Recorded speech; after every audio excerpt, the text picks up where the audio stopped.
안녕하세요. 오늘 이렇다 75회 시작하도록 하겠습니다. 유프로님 나오셨습니다. 예, 안녕하세요. 이프로입니다. 네, 오늘 찬희쌤 역시나 나오셨고요. 똑같이 인사하겠습니다. 안녕하세요. 찬희쌤입니다. 예, 제가 오늘 부상 투혼이에요. 아, 네. 이게 지금 오른쪽이 허였습니다. 다리가. 네, 네. 왜 허였죠? 깁스해가지고 깁스. 새끼발가락 예. 골절이 돼가지고 지난주에 심을 받는 수술을 했는데요. 아유, 안타깝습니다. 재미난 게 뭐냐면 아니야 재미난 게 아니죠, 이게 아니야 지금. 진짜 재미나다고 다리가 표현하면 안 부러졌는데. 되지. 예, 다리 네. 부러져가지고 이제 네. 마취 주사를 놨잖아요. 네네. 근데 다리가 정말 24시간 동안 마취가 안 풀리는 거예요. 근데 제가 마취가 안 풀린 상태에서 퇴원을 했거든요. 화장실을 갔는데 네. 나도 모르게 오른쪽 다리에 힘을 준 거예요. 그러니까 몸이 그냥 쓰러져 버리더라고요. 아. 그래서 막 그리고 막 계단 오르기도 힘들고 막 이러면서 야, 교통약자의 접근성이라는 게 와, 이렇게 절박하고 어려운 거였구나라는 거를 몸소 깨닫게 됐어요. 저렇게 자기가 아픈데도 예. 이 사회를 생각하는 사람. 다른 걸 생각하는 야. 얘기야. 아니 근데 근데 왜 네. 의사가 계속 예. 마돈나님을 어머님이라고 불렀다면서요? 저요. 진짜 아들을 의사로 두셨군요. 저 너무 기분 나빴어요. 진짜. 아니 근데 그거보다 네. 제가 어이가 없었던 게 뭐냐면은 제가 다리 근육이 보통 여성에 비해 좀 근육이 좀 있는 편이에요. 그래가지고 의사가 이게 마취 주사를 놓으면서 이제 앞에 허벅지 한 대, 뒤에 허벅지 한 대를 놔요. 네. 근데 뒤에 허벅지 한 대를 이렇게 이제 놓는 중에 저한테 혹시 그러는 바늘이 거예요. 튀어나왔어요? 예? 아니요. 그거 아니고? 그거 아니에요. 근데 이게 주사를 놓으면서 그 얘기를 하는 거예요. 저기 근육이 되게 많으시네요. 운동하셨어요. 그러는 거예요. 근데 제가 그런 얘기를 하도 많이 들었으니까 정말? 운동 안 했어요. 그냥 워낙 근육이 많아요. 저도 알아요. 막 그랬어요. 그때 의사가 주사를 놓으면서 계속 저한테 저 환자분 힘주지 마세요. 힘주지 마세요. 그러는 거예요. 근데 제가 허벅지를 안 줬거든. 여하튼 뭐 그것과 동시에 또 제가 그동안 또 몸에 대해서 또 찬희쌤을 또 갈궜잖아요. 네. 뭐 목도 그렇고 뭐 허리도 약하고 막 이랬는데 네. 벌 받았구나 싶더라고요. 네. 앞으로는 네. 찬희쌤한테 겸허하게. 네, 겸허하게 예, 뭐 건강에 대해서는 지적질 안 하는 걸로 하도록 하겠습니다. 네, 좋은 교훈을 얻었습니다. 네, 중요한 교훈을 얻었습니다. 네.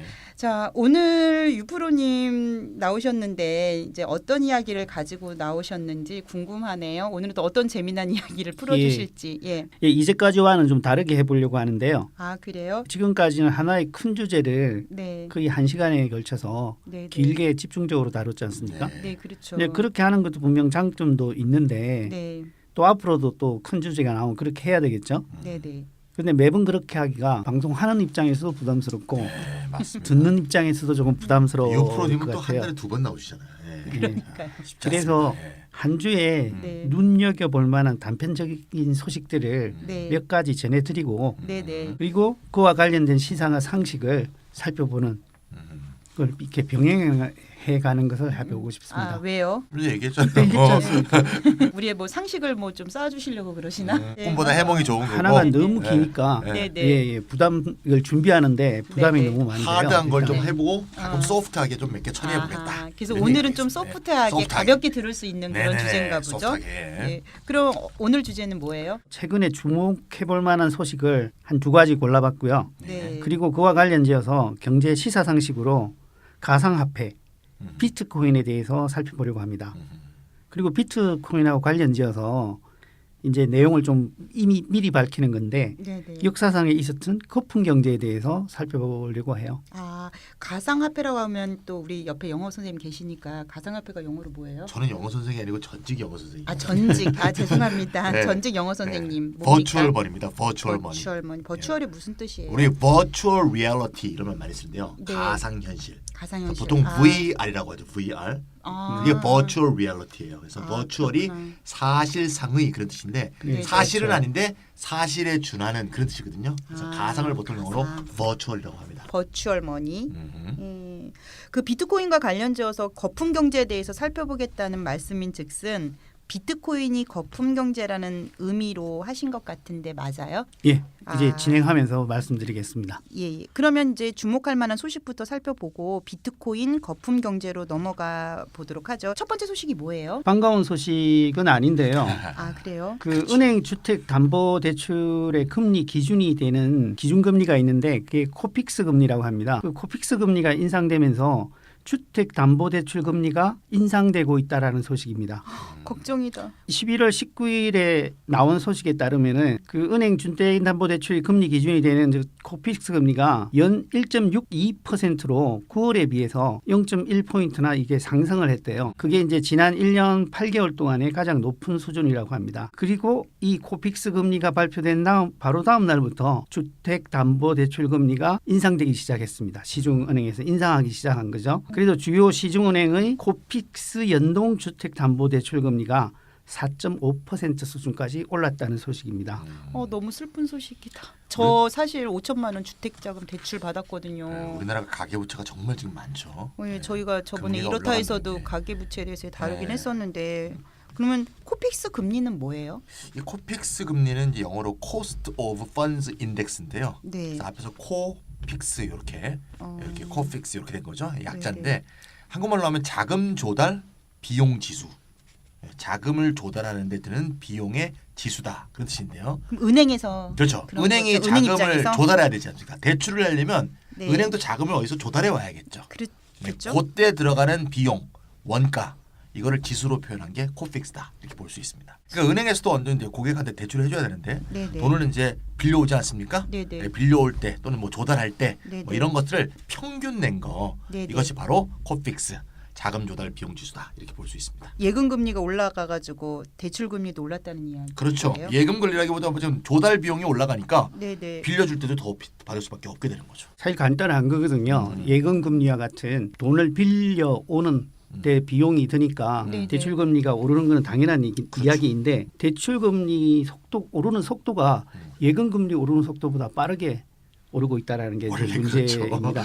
예. 프로님 말씀은 예금 금리보다 대출 금리가 더 빠르게 오른다 이런 얘기신 그렇죠. 거예요? 예, 왜냐면 예. 뭐 석유값도 내릴 때 천천히 내리고 오를 때는 빨리 오르지 않습니까? 그러니까 은행들이 이제 코픽스가 조금 오르는데 대출 네. 금리는 팍팍팍 올린다는 얘기죠. 그러네요. 그러면 이제 당연히 수익이 증가하겠죠. 네네. 은행이 요새 호시절 아닙니까? 아주 잘 나갑니다. 아주 요새. 잘 나고 있습니다. 예. 예. 금융감독원의 집계에 따르면 국내 은행들이 올해 들어 9월 말까지 11조 2천억 원의 이자 순이익을 기록했답니다.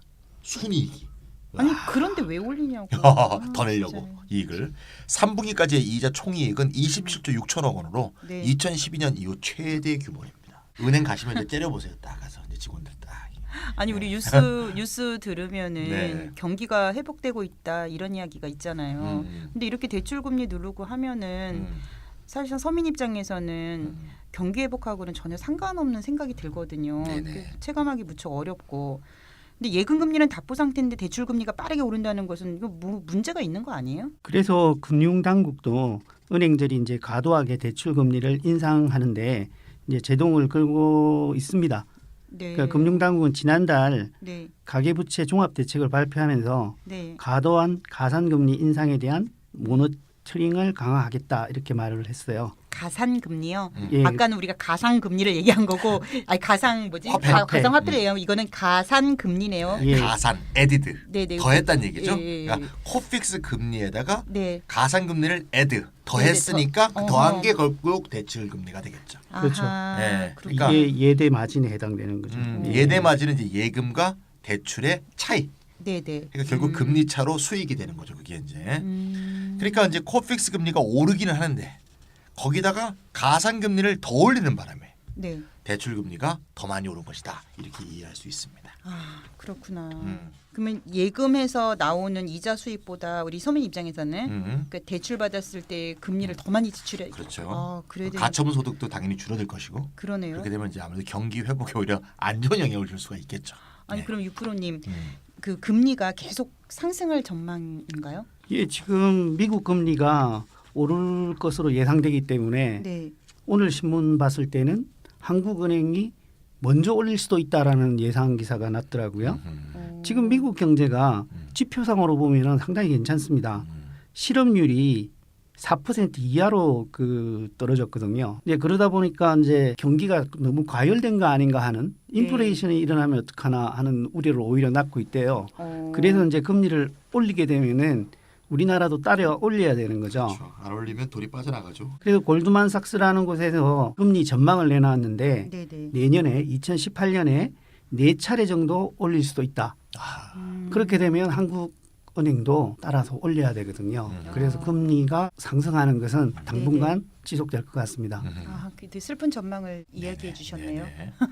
근데 트럼프가 인기가 점점 떨어져야 되는데 지금 인기가 이런 추세로 오르죠. 봤을 때는 인기가 오를 수밖에 없는 상황일 수도 있겠다는 생각이 좀 들고요. 유프로님이 처음 나오셨을 때 말씀하셨듯이 좀 작은 주제를 좀 깊게가 아니라 좀 다양한 이슈 얘기를 좀 이야기해 보겠다고 말씀을 드렸는데요. 그러면 다음 이야기는 또 어떤 이야기를 해주시려고 예, 준비하셨을까요? 좋은 이야기만 골라 나와야 되는데요. 네, 또 나쁜 소식인가요? 예, 신문을 딱 펼쳐보면 나쁜 것만 보이죠. 네, 그럴 것 같아 유프로는. 네. 실질 임금 증가율이 낮다라는 이야기인데요. 올해 들어서 우리나라 2017년을 말하는 겁니다.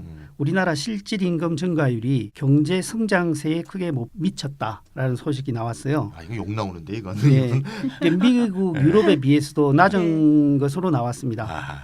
아이고야. 이것도 역시 한국은행 통계인데요. 네. 올해 들어서 8월까지 물가 상승률을 감안한 우리나라 실질 임금 증가율은 0.3%래요. 그런데 3분기까지 실질 경제 성장률이 3.1%거든요. 그러니까 성장이 1%를 넘기면 되게 잘 되는 거 아니에요? 잘 되는 거죠. 예. 3.1%니까 상당히 상당히 잘 된 거죠. 잘 된 예. 거거든요. 선진국에서 이런 데가 없죠. 근데 경제는 3.1%나 성장했는데 실질임금이 0.3% 증가됐다. 그 성장이 우리 서민에게 무슨 의미가 있는지 서민한테는 의미가 없는 없는 거죠. 거잖아요. 0.3% 의미가 정도 있었죠. 의미가 있죠. 대부분의 우리 서민들은 사실상 임금으로 먹고 살잖아요. 네네. 근데 그것도 답보 상태인데 성장은 3.1%나 이렇다고 하니까 이 상황을 어떻게 이해해야 될지 잘 네. 모르겠어요. 그러니까 성장이란 건 이제 국민 경제 자체의 성장을 말하는 거니까 네. 전체 이제 GDP의 성장인 건데 네. 그의 과실이 기업의 이윤, 네. 좀 더 넓게 얘기하면 자본소득으로 이렇게 갔다는 얘기죠 결국.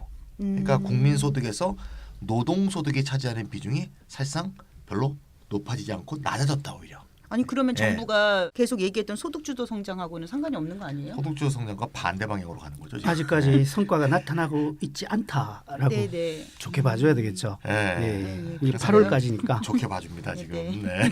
저는 막 분노하고 네, 아, 네, 네. 분노 조절해야 근데 될 텐데. 그런데 여하튼 경제 성장률은 우리가 미국이나 유럽 지역보다 높았어요. 네. 근데 실질 임금 증가율은 미국은 0.7%, 아하. 경제 성장률이 더 낮은 유로 지역은 1.2% 정도는 그래도 올랐거든요. 크게 비해서도 한국이 낮은 거죠. 그러니까 노동의 너무나 힘이 약하고 약하다, 또 정말. 노동자의 역량들이 파편화돼 있어서 힘이 예. 모아지지 않고 비정규직도 너무 많고 그러니까요. 이런 것들이 다 반영돼 있는 것 같습니다. 우리가 경제가 성장했다는 것은 그만큼 임금을 인상할 수 있는 여력이 생겼다 이렇게 볼 수 있는데 이렇게 낮은 비율로 0.3% 정도밖에 증가하지 않았다는 것은 분명히 좀 문제가 있다고 봐요. 사실은 이런 것을 근거로 임금을 인상시킬 여력이 있다라고 주장을 좀 해야 될 것 같아요. 이제 임금 인상되면 가격 경쟁력이 약화될 것이다라고 이제 주장을 해왔기 때문에 임금을 올리자는 주장이 설득력을 상당히 잃었었는데 실상은 보니까 임금 인상보다는 기업 이윤이 훨씬 더 많이 오르고 있다라는 것이 이제 통계로 나타나거든요. 네. 그렇다면은 최소한 임금 인상률이 성장률만큼은 되어야 된다라는 주장을 할 수가 있는 거죠.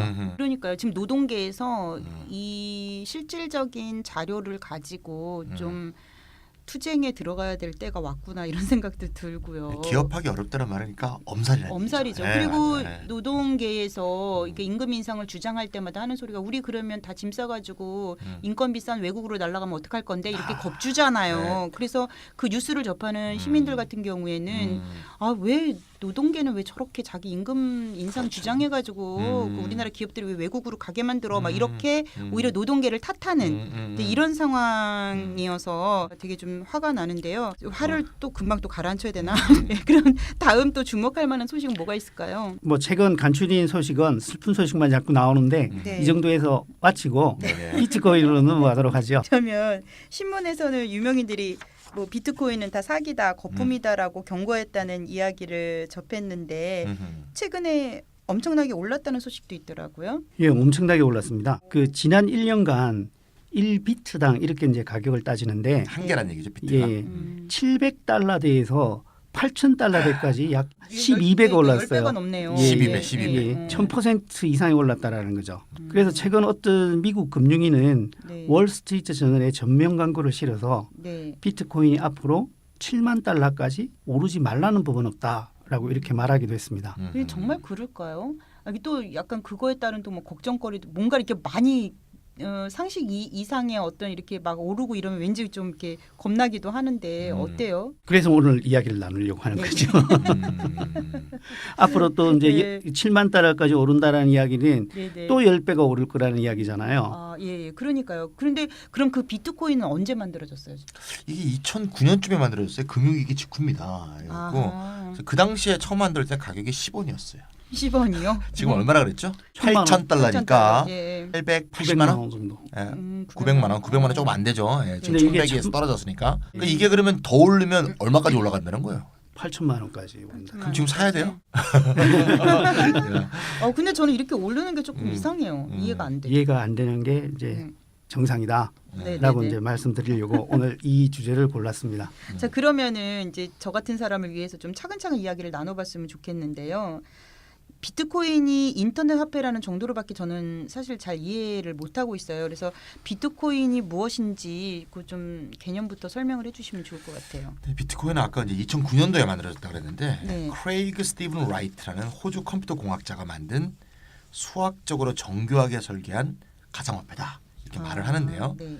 2016년에 본인이 이 사실을 이제 밝히기 전까지는 나카모토 네. 사토시라는 이름으로 알려진 사람 혹은 단체 혹은 조직 알 수 없는 하여튼 나카모토 사토시가 만든 것으로 알려졌었는데 최근에 네. 이제 스티븐 라이트가 한 게 이제 밝혀졌죠. 아. 아직도 사실 여부에 대해서는 논란이 있습니다. 정말 그게 또 맞는지 분명치가 않은데 어쨌건 비트코인은 현실 세계의 금은 이제 실제로 땅에서 채굴 하지 않습니까? 네, 네. 그래서 비트코인도 채굴한다는 말을 쓰는데 영어로 마이닝이라고 하죠. 아, 그래요? 네, 그래서 채굴해서 이제 구할 수도 있고 네. 아니면 거래소에서 주식처럼 살 수도 있어요. 어. 네, 근데 채굴은 어떻게 하는 건가 하면 네. 아주 어려운 수학 문제를 컴퓨터가 막 푸는 거예요.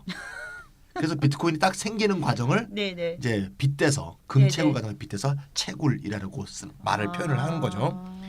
이 한 가지 특징은 뭔가 하면 2033년까지 총 발행량이 정해져 있어요. 2,100만 코인으로.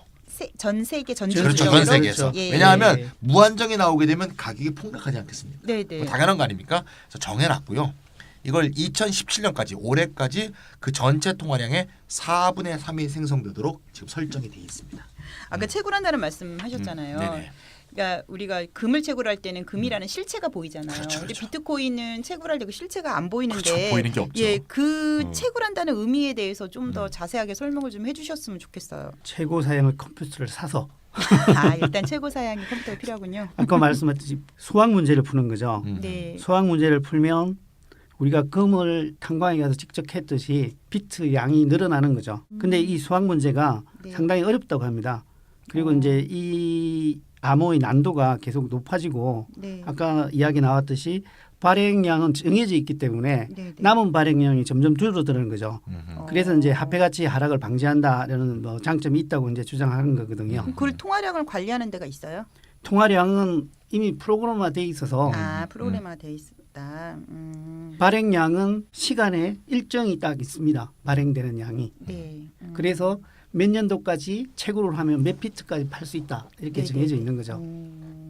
그 비트코인 채굴소를 이제 인터넷 같은 데 이제 검색을 해보시면 네. 넓은 공간에 네. 엄청난 컴퓨터가 이렇게 뚜껑을 다 벗겨갖고 왜 열이 많이 나거든요. 네, 네. 어려운 연산 문제 막 풀려보면 쫙 설치되어 있고요. 네. 주로 어디에 설치되어 있냐면 추운 나라에 설치되어 있다 그래요. 아, 열이 열을 많이 내니까, 나니까 에어컨비가 또 많이 들거든요. 그러니까 비트코인 채굴하는 것보다 비용이 더 네네. 들면 네. 할 이유가 없지 않습니까? 그래서 그렇죠. 비용을 떨어뜨리려고 하고요. 네. 이 복잡한 수학 문제를 풀려면 컴퓨터에 높은 부하가 이렇게 이제 걸리기 때문에 네. 컴퓨터 사양이 좋아야 되는데 특히 네. GPU라고 불리는 우리 쉽게 이제 그래픽 카드라 그러죠. 요 사양이 굉장히 높아야 된답니다. 그래서 우리가 작년에 크게 인공지능 사태에서 큰 충격을 받았던 알파고 사태가 있죠. 네. 그 알파고에 쓰인 GPU를 이제 엔비디아라는 회사가 만드는데 네. 유명한 브랜드명은 이제 GeForce라고 합니다. 이제 게임 좀 해본 사람들은 다 압니다. 아, GeForce, GeForce. 예, 아, 예. 엔비디아 다 아는데 여기서 네. 만들었거든요. 그래서 오. 이 엔비디아 회사하고 경쟁사인 AMD 회사의 주가가 폭등을 했어요. 이 비트코인 예. 때문에. 그렇죠. 그래서 주가 폭등에 대해서 이제 물어보니까 기자가 네. 엔비디아 CFO가 이렇게 대답했어요. 최근에 가상화폐 가격이 상승해서 우리 GPU의 매출 증가가 많이 일어났다. 어, 예. 좀 거들먹거리고 예, 있어. 많이 팔았으니까 우리 주가가 올라가지. 그러니까 가상화폐 채굴에 쓰이기 위해서는 네. 아주 품질 좋은 그래픽 카드가 필요하고 네. 이걸 막 사재기하는 사람들이 생겨서 막 그래픽 카드가 품귀 현상도 있었거든요. 이들 기업의 수익이 호전될 것이라고 보니까 당연히 네. 기업의 주가가 폭등하겠죠. 최근에는 어떤 루머도 있었냐면 이 엔비디아, 지포스 만드는 엔비디아하고 네. 라데온을 만드는 AMD 회사인데 이 두 회사에 비트코인 채굴용 전문 그래픽 카드를 낼 것이다. 뭐 이런 얘기도 나올 정도로 아. 지금 이게 특정 컴퓨터 어떤 부품에 예, 어떤 예. 폭등을 야기도 했다 이런 얘기입니다. 이게 루머라고 말씀하셨지만 충분히 개연성이 있을 그럼요. 것 같아요. 팔리겠죠. 이게 정말 신세계가 보이는 것 같은데. 신세계, 예. 근데 이 가상화폐가 도대체 어디에 쓰이는 건지 이제 실제로 이게 뭐 현금화되는 것인지 아니면 물건을 사고 파는 용도로 사용하는지 이게 좀 궁금해요. 뭐 듣기에 되고 따라서는 있죠. 예, 예. 일본에서는 뭐 네. 합법적인 교환 수단으로 인정돼서 사용된다고도 하고요. 아 일본에서는요. 예, 베네수엘라 같은 데서는 이제 요새 좀 상태가 안 좋죠. 네. 기름값은 폭락하고 인플레이션은 엄청나게 올라가고 정권은 막 흔들리고 있잖아요. 그래서 자국 화폐에 대한 신뢰도가 많이 떨어졌기 때문에 네. 오히려 실질적 화폐로 쓰이고 있다고 해요. 그렇지만 어쨌건 가격이 이렇게 너무 폭등하는 거는 이게 뭔가 투기의 대상이 되고 있다는 징표가 아니냐 이런 생각이 듭니다. 그러면 이게 실제 화폐로 정착될 가능성은 있어요? 그게 오늘의 주제지 않습니까? 아, 예. 일단 아, 저는 몰랐죠. 그게 오늘 주제인지 몰랐죠. 농담이에요. 저는 그렇게 생각하지 예. 않습니다. 이제 비트코인이 화폐가 될 수 있는가 하는 문제를 네. 따지기 위해서는 도대체 화폐란 무엇인가 하는 문제를 한번 짚어봐야 돼요. 사실 화폐가 화폐일 수 있는 특징이 무언가에 대해서는 경제학계 내에서도 여전히 논쟁적인 주제이긴 합니다. 대체 어떤 성격을 가지면 화폐가 되는가에 대해서는요. 그런데 기본적으로 합의하고 있는 것은 구매력의 지속성에 대한 사람들의 믿음에 의해서 뒷받침된다라는 데 대해서는 공감대가 있거든요. 알아들을 것 같지만서도 조금 어려운데 구매력의 지속성에 대한 믿음이라는 게 구체적으로 뭐예요? 내가 물건을 팔고 네. 받은 돈으로 네. 다음에 큰 가치 변화 없이 다른 물건을 살 수 있다라는 믿음이 있어야 되는 거죠. 네. 내가 팔았는데 물건을 팔고 돈을 받았는데 네. 그걸 어디 가서 구매하는 데 쓸 수가 없다고 생각이 들면 받지를 않겠죠. 그렇죠. 그 너무 예. 당연한 얘기죠. 그래서 너무 당연한 이야기를 지금 네네네. 하고 있는 겁니다. 네네. 생각을 해보시면 현재 우리가 쓰고 있는 돈은 보통 저 종이 조각이잖아요. 네네. 근데 종이 조각을 받고 물건을 팔 수가 있겠어요? 어디 가서 이걸로 물건을 살 수 있다는 확신이 네네. 있기 때문에 우리가 돈을 그렇죠. 받는 거지 그건 또 않습니까? 국가에서 또 관리하기도 하고요. 바로 그렇습니다. 국가에서 관리하기 때문이죠. 네네. 국가가 그 가치를 보증하고 있기 때문이거든요. 네. 근데 꼭 국가 관리 안 해도 될 수가 있어요. 어떨 때인가 하면 금으로 돼 있으면 네네네. 국가가 관리 안 해도 네네. 화폐 자체의 소재 가치가 이미 가치가 있기 때문에 구매력의 지속성에 대한 신뢰를 심어줄 수가 있죠. 그러니까 금 자체가 화폐가 될 수 있는 거죠. 금화 같은 경우에는 국가가 관리 안 해도 되거든요. 금화의 가치도 이렇게 떨어질 수는 있어요. 예전에 이제 신대륙이 발견됐을 때 네. 이제 유럽인들은 신대륙 발견이라 그러죠. 근데 이제 발견은 아니죠. 이미 사람들이 살고 있었죠. 네. 이게 인카운터 한 건데 아메리카와 유럽이 만났을 때 네. 만났다는 것도 제국주의적 시각 같다. 그렇죠? 맞아. 네. 만났다기보다 그러니까 침략. 침략했을 때. 네. 우리는 그렇게 사용합시다. 침략했을 때. 인카운터라 그러죠. 아시아 인카운터라 아프리카, 그러죠. 아시아 아프리카, 라틴 아메리카 침략. 침략. 네네. 아메리카 대륙에 네. 있던 금들이 그 유럽으로 막 쏟아져 들어왔거든요. 그러니까 네. 금화의 가치가 이렇게 폭락하기도 했죠. 가치가 안 변하는 건 아니에요. 그렇지만 기본적인 구매력의 지속성에 대한 신뢰는 네. 금이기 때문에 혹은 은이기 때문에 이게 보장이 되는 거거든요. 네. 그리고 이제 우리 역사에는 없었는데 은행이 자유롭게 금을 본위로 해서 지폐를 발행하는 그런 시절도 있었거든요. 자유 발행 화폐 시대인데 그때는 은행이 얼마나 건전한가에 대한 믿음을 가지고 은행이 발행한 지폐를 사람들이 거래에 사용을 했습니다. 아까 국가에서 특별히 통제하지 않아도 은행에서 그렇죠. 그냥 하는 은행에 거예요? 대한 은행에 신뢰를 이렇게 가지고 거래가 됐다는 우리는 거예요? 그 차용 정서를 화폐로서 받고 네네. 거래를 하다가 뒤에 가서 금이 필요하면 네네. 은행에 갖다 주고 금을 찾아오고 이제 우리나라 역사에서는 그게 없었는데 은행이 발달했던 서구에서는 금본위제가 그렇게 존재했었죠. 중앙은행이 없는 시절에. 근데 지금 현재 그 근본위제는 폐지되었거든요. 네. 이 근본위제가 폐지되었는데도 어떻게 그러면 화폐가 화폐로서의 기능을 하는가 하면은 국가가 그 신뢰도를 보장해주고 있기 때문입니다. 그래서 화폐가 화폐일 수 있기 위해서는 금은으로 뒷받침되거나 아니면 법정 통화해야 한다는 거죠. 저는 이제 얘기를 좀 쭉 듣다 보니까 네. 옛날 생각이 나요. 옛날. 옛날 우리 옛날이요? 고등학교 때 네. 국어 시간에 이게 김광균 씨의 네. 추일서정. 지금 우리가 가을인가 겨울인가 지금 어쨌건 지금은 추일서정. 겨울이죠. 근데 저는 지금이 추일서정 가을 가을쯤? 같아요. 저는 아. 마음은 가을이에요. 어쨌간에 추일서정이라는 시가 생각나는데 네. 거기에 화폐의 속성을 잘 표현한 그런 어. 19절이 있어요. 근데 저는 이거 배운 것 같지 않은데. 제가 한번 해볼게요. 네. 낙엽은 폴란드 망명정부의 지폐.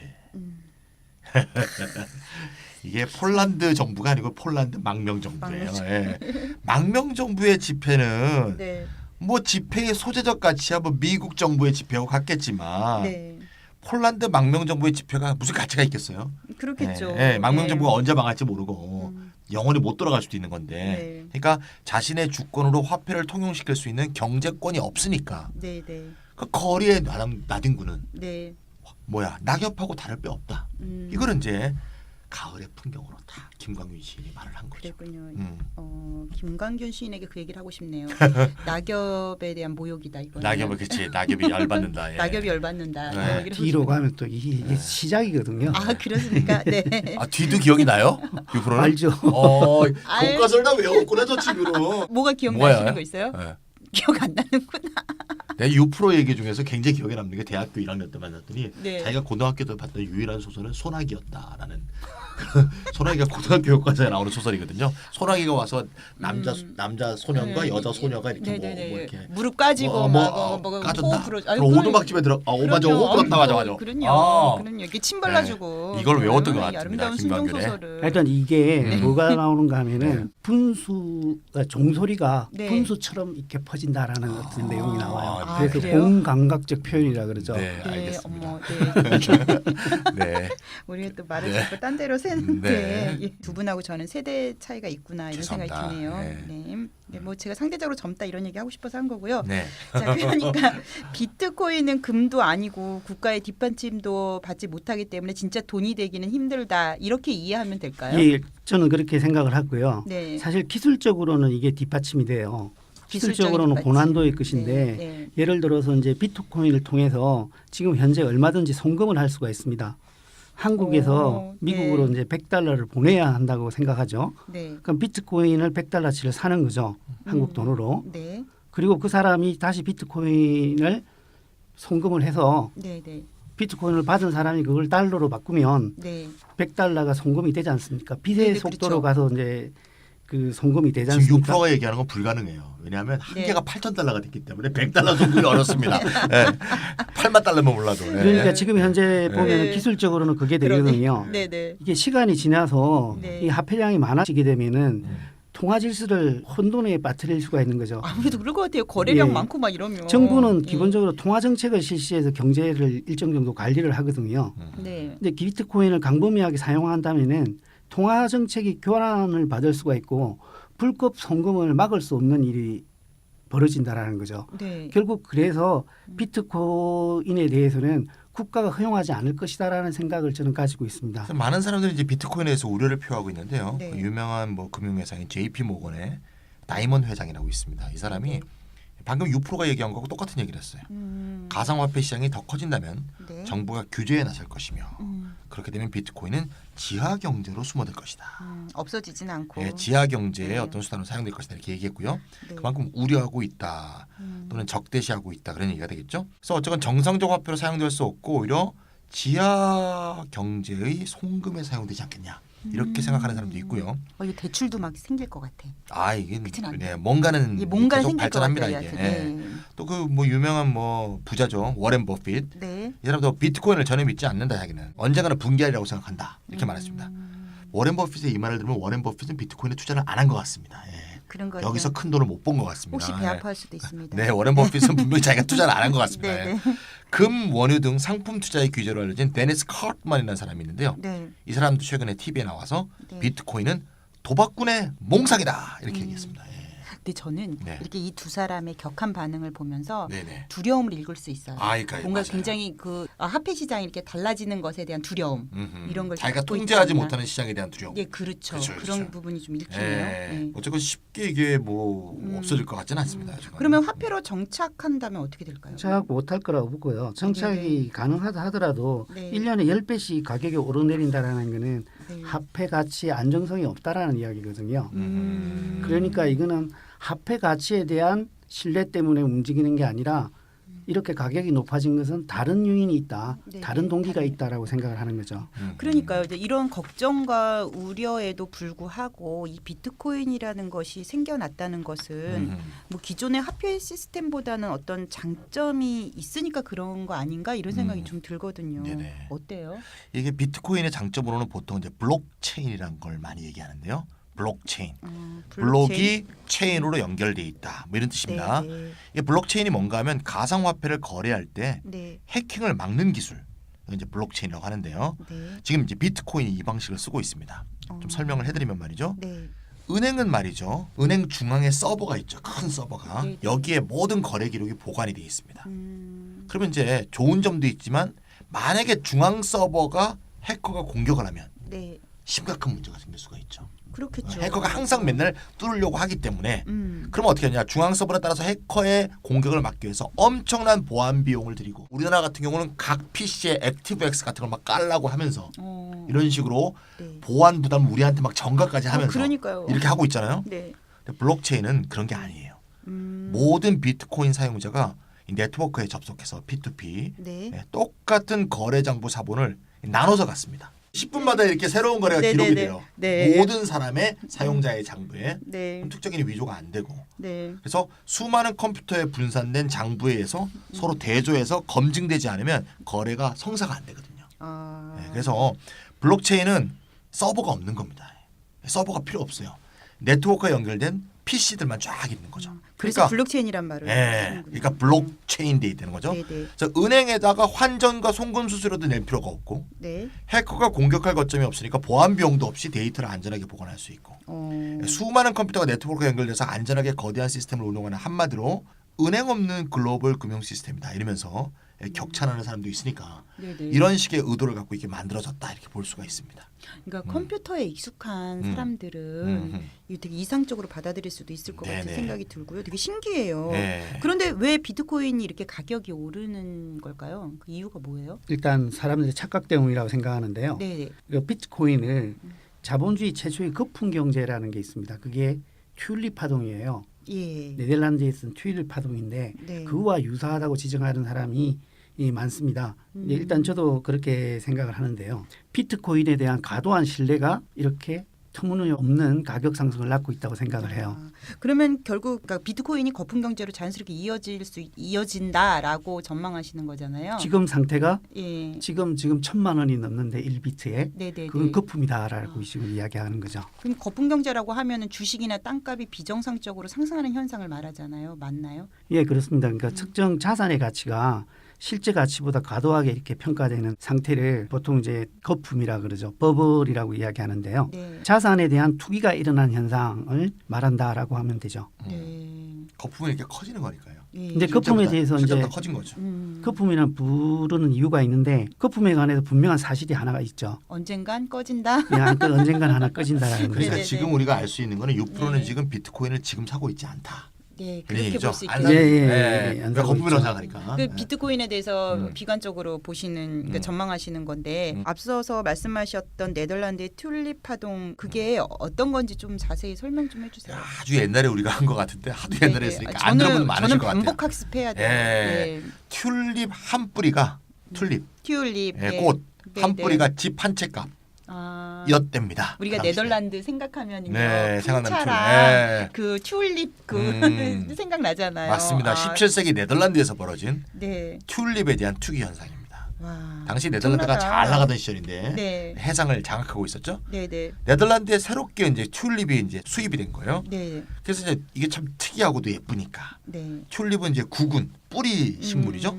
이게 너무나 높은 가격으로 팔리다 보니까 네. 갑자기 너무 높이 팔리다가 팍 폭락해버려서 음. 엄청난 피해자가 생긴 사건이 거품이 갑자기 꺼져버렸군요. 튤립 파동입니다. 네네. 튤립 파동이 한참 심할 때는 튤립이 이제 가격이 상승할 때는 네네네. 튤립 하나의 가격이 숙련된 장인이 버는 연간 소득의 10배보다도 높은 가격이었답니다. 그때 당시에 튤립 농사 짓는 분들은 돈 엄청 많이 벌었겠죠. 그렇겠죠. 근데 튤립 농사를 일반 농민이 짓지 않았겠죠. 뭔가 이게 어떤 그렇겠죠. 동인도 회사 같은 데가 튤립을 가져와갖고 기업적으로 판매를 했겠죠. 네. 그래서 1630년대 중반에는 뿌리 하나가 네. 8만 7천 유로, 약 1억 6천만 원까지 치솟았다고. 그러니까 튤립 한 뿌리가 집 한 채 값 맞네요. 그러니까 이게 갑자기 터지면 네. 뭐 샀던 사람은 망했겠죠. 아니 근데 튤립이 무슨 용도가 있었어요? 그게 특별한 용도가 네. 새로 발명되거나 발견된 게 아니에요. 그럼요. 그냥 보는 꽃이에요. 그냥 관상용이요? 예쁜 거죠, 예, 예쁜 거. 예쁜 그냥 거? 화분에 그냥 담아놓는 꽃이었다라는 거죠. 이런 어떤 얘기지. 이유로 한번 가격이 올랐는데 네. 사람들이 계속 오를 것이라고 믿다 보니까 네. 꽃 한 송이가 집 한 채 값이 되는 일이 생겼다라는 거죠. 투기란 게 원래 그런 거죠. 오를 거라고 생각해서 하는 거지. 그게 무슨 용도가 있어서 하는 건 아니죠. 예. 그러니까 투기라는 게 사실 욕망에 투자하는 거죠. 맞아요. 예. 근데 정말 이게 진짜 현실에서 있었나 싶고 이게 믿어지지가 않아요. 그 믿기지가 않지만 이런 네. 황당한 일은 새로운 변화가 있을 때마다 종종 발생을 해요. 그 튤립 파동만큼이나 황당한 사건이 또 하나 있거든요. 네. 이제 영국에서 일어난 남해 회사 버블이라는 사건이 있는데 이걸 저 보- 이거 들었다. 저번에 우리 그렇죠. 알파조님이랑 했을 때인가? 네네, 바로 전회입니다. 예. 예, 전에죠. 예. 네. 그때 찬희 쌤이 이렇다 33회 버블 편 가서 들으라고 했는데 아직 저는 못 들었어요. 그때 이제 마돈나님이 사회하기 전이죠. 네네네. 예. 그때 했다고 막 들으라고 이렇다 청취자분들한테도 제안을 들으라니까 하셨는데 안 알았어요. 되셨나요? 예. 꼭 듣겠습니다. 꼭 네네. 네, 다리 다쳐서 지금 뭐 아무 정신이 없다니까요. 네네네, 예. 이해합니다. 그럼 남의 회사 버블이 뭔지 우리 지난 회차에서 얘기는 했지만 좀 설명을 또 곁들여 주시면 좋을 것 같아요. 예, 1687년에 영국의 윌리엄 핍스라는 어떤 선장이 있었는데요. 스페인에서 보물선을 발견을 했어요. 네. 그래서 각종 보물을 이렇게 건져왔거든요. 그래서 국왕이 큰 상을 내렸어요. 그리고 이제 그 선장이 보물선 찾으러 갈 때 후원을 했던 사람들한테 엄청난 배당이 주어졌거든요. 네. 그때 최고 배당률이 투자금의 1만%가 되었대요. 대박이다. 앉은 그렇겠지. 자리에서 그냥 돈을 벌었겠네. 그러니까 그래서 이제 그런 주식회사, 네. 주식회사가 만들어진 거죠. 네. 주식회사를 하나 만들어서 네. 보물을 인양하는 일을 하자. 그러니까 그 주식회사에 많은 사람이 투자를 했을 거 아닙니까? 네, 주식을 네, 네. 샀을 거 아니에요, 네. 그죠? 이른바 대박이죠. 뭐 이런 예, 거. 그 중에 사우스시 남해 회사라는 데가 있었어요. 네. 그게 이제 남해 회사라고 이야기하는 건데 나무의 회사가 아닙니다. 예. 남해 회사. 네. 예. 이런 아재 근데- 개그 가끔 좋아요. 죄송합니다. 남해 잘하는 사람이 회사니 있는데. 예. 이익은커녕 뭐 네. 자본국도 까먹고 있었는데 루머 때문에 그리고 또 이 회사 직원들이 네. 임직원들이 로비를 해서 네. 회사에 대한 거짓 선전, 거짓 광고를 하는 거죠. 아. 보물선을 또 발견한 것처럼 그 이렇게 주가 조작이랑 이야기하는 거죠. 비슷하네. 그래서 이제 주식 네. 가격이 엄청나게 떴어요. 네. 그래서 네. 그때 풍문으로 남해 회사 주식을 못 가지면 바보고 네. 해마다 몇백 %씩 배당을 받을 수 있는 주식이니까 안 사면 바보다 네. 하는 이제 소문들이 퍼지면서 광기적인 투자가 일어난 거죠. 근데 이게 네. 사실은 보물선은 못 찾았어요. 이게. 보물선이 뭐 이렇게 정기적으로 찾아지는 게 아니잖아요. 근데 한 번 찾으면 대박 나니까.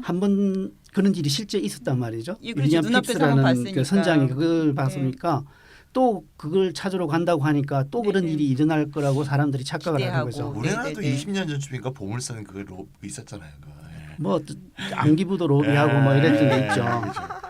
아니, 참. 아직도 속는 사람 많습니다. 보물선. 그러니까 이게 요즘 말로 따지면은 이게 그 증권가 찌라시 믿고 예, 그렇죠, 투자해가지고 맞아요. 거품 터져서 예. 쫄딱망한 그런 예. 케이스. 맞습니다.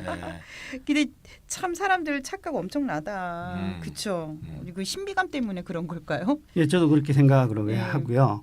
아까 찬희 쌤이 설명을 했었는데 비트코인의 그 기반 기술이 되는 블록체인이 네네. 첨단 기술에 의해서 뒷받침되다 보니까 요즘에 세계화다, 4차 산업혁명이다, 이 신세계가 열린 것처럼 이렇게 분위기가 바뀌고 있지 않습니까? 네. 이럴 때 비트코인이 등장을 했기 때문에 네. 사람들이 현혹된 것이다라고 저는 생각을 합니다. 근데 이게 집단적 현혹이란 게 꼭 이제 바보만 되는 게 아니고요. 네. 이 약간 사우스시 사건, 남해 회사 사건에서 그 천재 아이작 뉴턴도 거기에 투자를 해갖고 돈을 엄청나게 까먹었답니다. 그러니까 뉴턴도 까먹으니까 꼭 이렇게 네네. 바보가 거기에 걸려드는 건 아니고. 이거는 저기 개개인의 바보성 때문이 아니라 되게 집단적 광기인 것 같아요. 그러니까 뉴턴이 원래는 처음에 남의 회사에 투자를 해서 투자를 해서 7,000파운드를 벌었대요.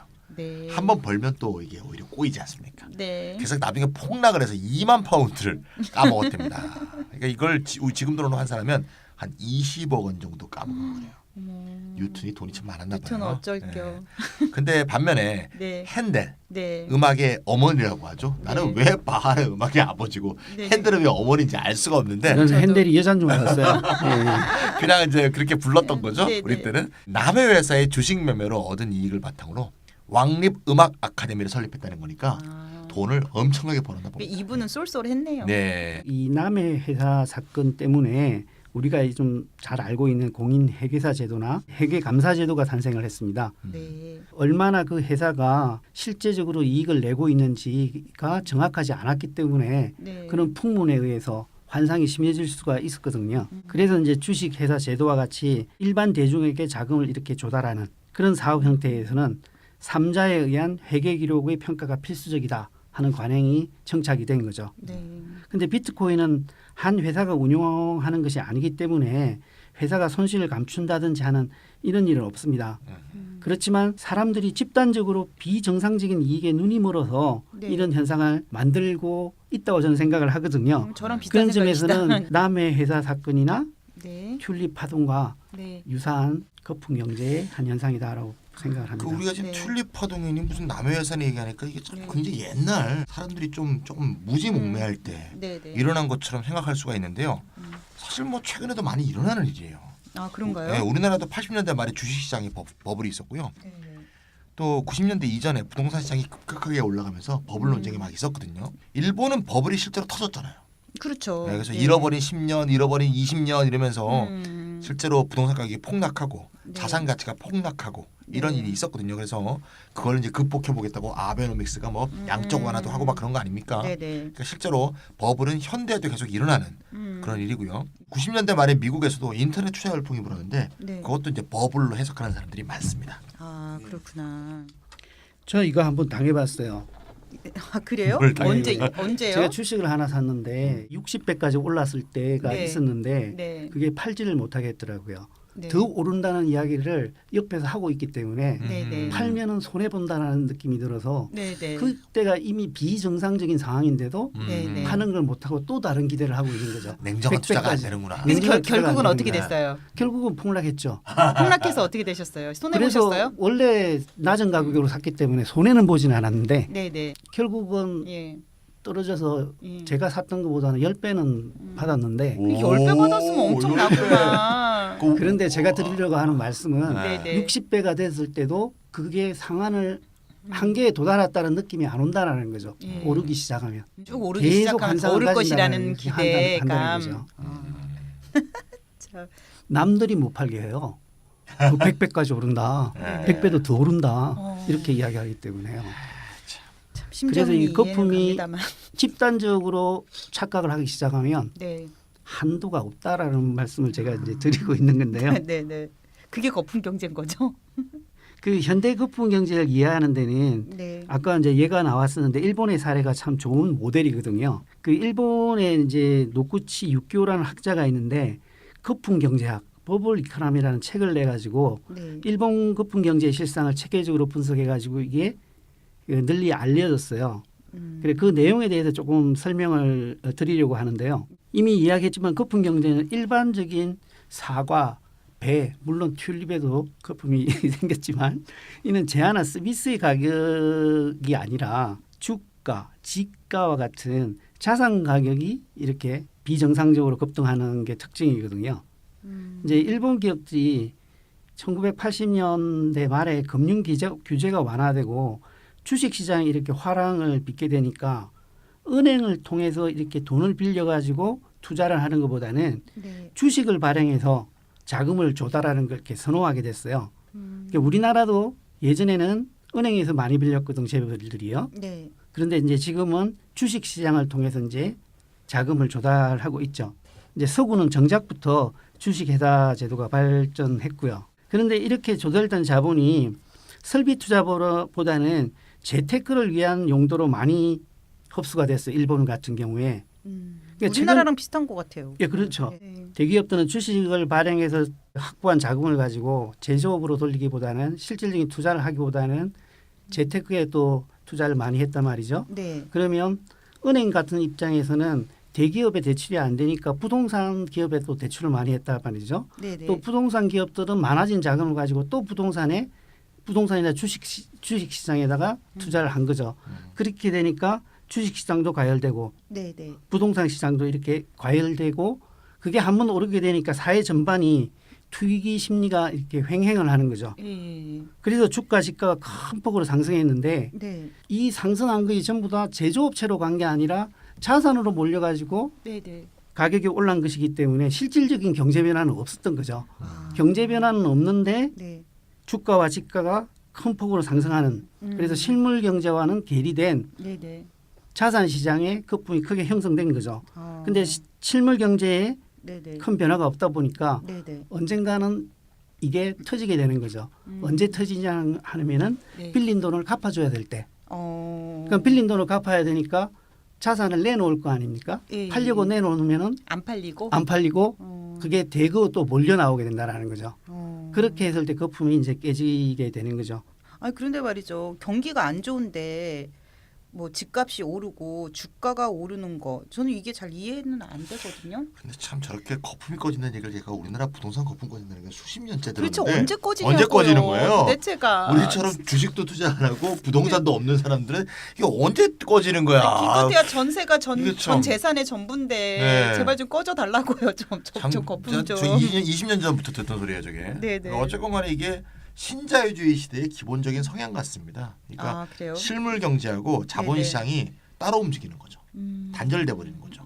원래는 실물 경제가 호전되면서 주식이나 부동산이 함께 이렇게 쭉 동반 상승하거나 동반 네. 하락하거나 이렇게 되는데 네. 실물 경제는 죽는데 증시는 올라가는 네네. 그런 면에서 거품이라는 게 사실 신자유주의 시대 때 이게 아주 정상적인 신정상이 아닌가 싶은 생각이 드는데요. 미국하고 영국 등 소위 G7 국가를 보면 네. 한국도 물론 예외는 아니고요. 네. 지난 10년간의 상황을 보면 이 성장률하고 주가가 서로 반대로 움직이고 있어요. 반대까지는 아니겠지만 상관관계가 굉장히 약합니다. 미국의 이제 브루킹스 연구소에 따르면 미국 증시가 2007년 이후에 76%나 올랐답니다. 근데 같은 오. 기간에 실질 GDP는 14%밖에 성장하지 않았다. 엄청나다. 그러니까 돈이 글로 쏠리는 거죠. 다. 그러게요. 예. 실물 경제가 좋아져서 소득과 소비가 늘고 네. 그래서 기업 실적도 좋아지고 네. 그래서 주가도 상승해야 되는데 기업의 실적은 개선이 미미한데 네. 주가 상승이 너무 가파르게 일어나는 그러니까 경제 전체가 매우 네, 기형적이네요. 기형적이고 네, 네. 부패했다 네, 이렇게 네. 볼 수가 있죠. 제 생각에는 2008년 위기를 거치면서 네. 전반적으로 선진국이 금융시장의 자금 경색을 풀기 위해서 네. 양적 완화를 실시했거든요. 어. 그래서 실물 경제의 성장이 그렇게 빠르게 이루어지지 않는데도 네, 네. 불구하고 다우존스 지수라든지 네. 하는 그 미국의 주가는 엄청나게 올랐거든요. 네. 그래서 이런 추세는 조정을 거칠 수밖에 없다라고 생각을 해요. 네. 그리고 앞으로 이제 미연준이 이런 상황을 어느 정도 안정화시키기 위해서 금리를 인상시키려고 하거든요. 네, 네. 이제 이 인상시키는 과정에서 변화가 어떻게 될지 이제 지켜봐야 되겠죠. 미연준이 뭐예요? 그 미국 줄여서 연방준비제도 이사회 이렇게 되죠. 아, 네. 이것도 저의 무식함이 이렇게 드러나는군요. 일부러 그런 거죠. 그래서 다시 비트코인으로 돌아오면 네. 2008년 이후에 실물 경제가 뒷받침되지 않으면서 투자처를 찾지 못했던 자금들이 첨단 기술에 의해서 뒷받침된다는 점만 보고 네. 비트코인으로 대거 몰린 건 아닌가 하는 생각을 합니다. 그렇구나. 그럼 뭐 투기라는 게 원래 돈 번다는 사람이 있으면 자꾸 투기 돈이 몰리지 않습니까? 아무래도 예, 제가 얼마 전에 저 장례식장에 갔는데 네. 한 몇 년 만에 어떤 이제 후배들을 만났어요. 그랬더니 네, 네. 어떤 사람 얘기를 하면서 네. 3개월 동안 비트코인으로 1억을 벌었대요. 3개월 동안. 3개월 동안요. 예, 그래서 지금 일을 안 한답니다. 아 근데 그게 진짜 현금화돼서 이렇게 쓰고 그렇죠. 그럼요. 쌓였으니까. 샀다가 팔았으니까. 그러니까 가격이 네. 있던 거죠. 예. 세상에라. 그래서 핸들이 될 건지 그분이 네네 핸들이 될지 이미 핸들 됐어요. 될지. 걔는. 그러니까 유턴이 될 텐지 근데 이제 다시 또 사고 또 팔려 그럴 때 이제 뉴트리 될 수도 뉴트리 있죠. 될 예. 수가 있는 네. 거죠. 아 진짜 우리가 지금 비트코인하고 거품 경제에 대해서 이야기를 하다 보니까 이제 현재 이렇게 주가에 대한 얘기까지 나왔는데요. 비트코인이 성공하지 못할 것이다라는 어떤 비관적 전망에 대한 근거를 계속해서 이제 유프로님하고 찬희생께서 말씀을 해주셨어요. 저는 많이는 안 했어요. 예. 전 잘 모르겠어요. 잘 모르겠어요 아직요. 하여튼 뭐 성공할지 못할지 모르겠는데 예. 뭔가 뭐로든지 하여튼 아니 성공할 것 혹시 같아요. 장례식장 갔다 오셔가지고 또 다른 희망을 품고 계신 거 아니에요? 혹시 저는 나도 비트코인 한번 해볼까? 막 저는 이러신 거 그런 아니에요? 건 절대 안 합니다. 아, 주식이니 네. 뭐니가 네, 없습니다. 예. 저도 좀 그렇습니다. 예, 여하튼 유프로님이 이제 좀 마무리하는 차원에서 비트코인의 비관적 전망의 이유 이거를 좀 간단하게 정리 좀 해주세요. 예, 제 생각에는 비트코인 자체는 소재 가치가 전혀 없다. 그리고 소재 가치가 없으면은 국가 주권에 의해서 뒷받침돼야 되는데 네, 그렇지가 못하고 네, 국가가 규제에 나설 가능성이 높다. 그렇기 때문에 비트코인은 살아남는다 하더라도 네, 음성적인 거래에 네, 네. 사용될 것이다. 지하 경제로 숨어 들어갈 것이다. 예. 만약에 사용된다 하더라도 그렇죠. 우리 청취자분들이 그럼 쉽게 이해하려면 이 비트코인이 한 번 발견된 보물선이다 이렇게 생각해도 되는 건가요? 아까 우리 그 남의 법을 얘기했을 때처럼 비트코인이 일단 저는 그렇게 생각을 합니다. 네, 유프로님 그렇게 생각하시고 저는 유프로님 설명이 들어서 감염이 돼서 그런지 몰라도 비트코인과 거품경제 들으면서 아까 남해버블에서의 한 번 발견된 어느 기간 동안 한 번 발견된 보물선이라는 생각이 들고 이제 앞으로는 어떻게 될지 모르는 것이죠. 그러니까 간단히 예, 10원짜리가 네네, 한 9년 만에 네. 1,000만 원이 됐거든요. 그런데 비트코인이 아무리 좋은 기술에 의해서 뒷받침되고 있는다 하더라도 네, 쓰임새가 네. 거래의 수단일 수밖에 없는데 네, 네. 그 거래의 수단의 가치가 음, 10원에서 1,000만 원이 된다라는 것은 네. 정상적으로 평가해 줄 수가 없는 거죠. 근데 여전히 찬 쌤이 만난 그 후배님처럼 실질적으로 내 주변 사람이 그것으로 수익을 본 경우를 접하면 그것에 대한 그 욕심, 욕망 또 막 가능성 이런 것에 이게 현혹되기 쉽다고 생각이 들어요. 네네. 예, 그래서 오늘 이렇다 75회 들으시면서 청취자분들께서는 정말 냉정한 어떤 평가, 전망 이런 것들을 좀 고려하셔서 투자 여부를 정해 주시기 바랍니다. 이건 뭐 토마토 TV나 한경 TV나 아니잖아요. 예. 뭐 투자하라 말하는 건 네. 얘기하는 거 아니고. 그렇게 얘기하지 않지만 일반 서민들은 이제 네네. 관계 없는 얘기가 된 게 네네. 1비트에 아까 말씀하신 대로 네. 1,000만 원이에요. 네네. 살 수도 없어 이제 네. 10원일 때는 한번 사본다고 네. 하지만 맞아요. 그러네요. 네. 네. 최고는 할 수 있죠. 근데 전기비가 훨씬 더 많이 나올 거예요. 네, 맞아요. 전기비가 더 나옵니다. 그리고 네. 컴퓨터도 좋은 거 사야 되니까 네, 아유, 우리가 안 뭐 돼요. 그런 좋은 네. 컴퓨터 어떻게 삽니까? 네. 재밌는 주제 가지고 우리 유프로님께서 설명 잘 해주셨는데요. 오늘은 75회 그 비트코인과 거품 경제에 대해서 이야기했고 오늘 이것으로 마치도록 하겠습니다. 여러분들 건강 조심하시고요. 저처럼 다리 다치지 마세요. 안녕히 계세요. 네, 감사합니다. 예, 다음에 뵙겠습니다.